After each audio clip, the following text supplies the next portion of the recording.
Alors, pour répondre vite fait à cette question, ma perception par rapport à tout ce qui concerne les blessures intérieures, je dirais que ce sont des actions, des paroles qui ont atteint notre âme ou bien notre amour propre. Parce que je pense que chaque personne a cette façon de se considérer personnellement. Quand la personne a l'impression que c'est soit on n'arrive pas à considérer de la même façon qu'elle, c'est en ce moment-là qu'on se dit qu'on est certainement blessé, ou même le terme qu'on utilise c'est aussi lésé dans cet amour-propre, mais aussi beaucoup dans l'ego, parce que ça joue quand même. Il y a des choses qu'on aimerait faire et on a peut-être besoin d'être applaudi. Je parle en tant qu'enfant. Quand on est à la maison, on a besoin que papa dise félicitations ma fille. Tu as besoin que maman t'encourage parce que tu as fait quelque chose, mais après tu as l'impression qu'il n'y en a pas. Et là, tu sens que quelque chose commence à déranger. Et pour moi, je pense que ça peut... Pour moi, je pense que ça, c'est une blessure intérieure. Je vous pose une autre question, dans la même question. Avez-vous une expérience, vous, que vous pouvez partager avec nous? Je signale que nous sommes en famille ici. Le pasteur Moutipa, il ne cesse de dire nous sommes une famille, nous sommes en famille, nous venons en famille. Donc on peut partager ici. Il y a des gens qui nous ont posé des questions sans porter des masques, posant des questions sur de vrais problèmes des familles qu'ils ont. Eh bien, nous pouvons partager sans être gênés. Sarah? Bon, je vais partager une seule expérience. Hein? On en prend une pour ce soir.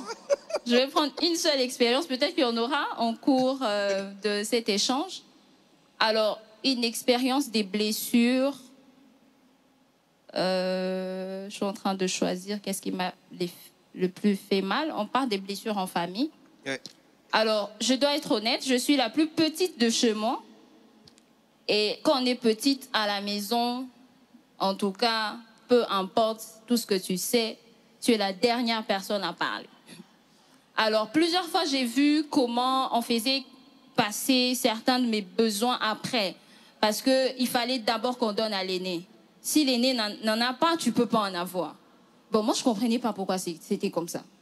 Je me disais, mais moi, je veux quelque chose, mais pourquoi on ne me donne pas? Et plus, c'est arrivé une fois, deux fois, trois fois, ça a commencé à me déranger. Au lieu de l'exprimer, alors moi, je n'ai pas grandi. Bon, c'est vrai que quand je vous dis que je suis timide, vous ne croyez pas. Mais moi, j'ai vraiment grandi alors là, très réservée. Donc, dès que tu me fais quelque chose qui ne me plaît pas ou qui me blesse, je me rétracte, direct. Je n'ai pas le temps de t'expliquer quoi que ce soit.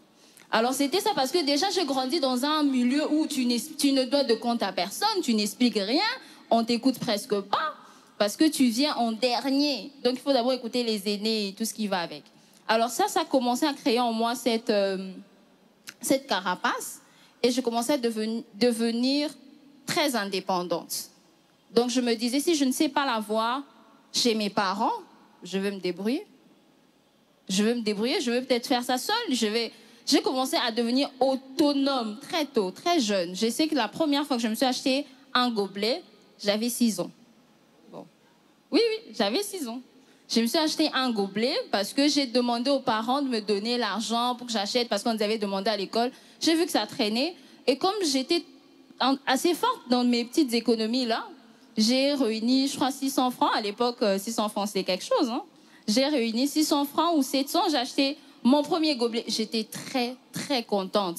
Mais ce que je ne savais pas, c'est que ça commençait à m'éloigner des parents, de mes sœurs et tout. Parce qu'en réalité, j'étais simplement blessée. Et pour moi, je pensais que c'était bien faire les choses. Mais en réalité, ça ne m'a pas aussi beaucoup aidé quelque part. Oh, merci Sarah. Waouh.